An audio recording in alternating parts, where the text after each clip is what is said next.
எங்களை நடத்துறதுக்கு ராஜா வேணும். எல்லா ஜனங்களுக்கும் ராஜா இருக்காங்க. எகிப்து நாட்டு ஜனங்களை பாருங்கள், எகிப்து ராஜா இருக்கார்.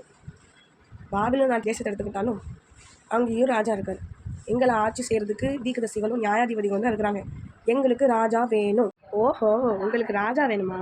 ராஜா இல்லாமல், எந்த கொடுங்கோல் ஆட்சியும் இல்லாமல், நியாயாதிபதிகள் மூலமும் தீர்க்கதரிசிகள் மூலமும் நான் நடத்தினேன். இப்போ நீங்கள் என்னையே வேண்டாட்டீங்கள்ல. ராஜா தானே வேணும். உங்கள் இஷ்டத்துக்கு உங்களுக்கு விட்டு பிடிச்சாதான் நீங்கள் வழிக்கு வருவீங்கன்னு நினைக்கிறேன்.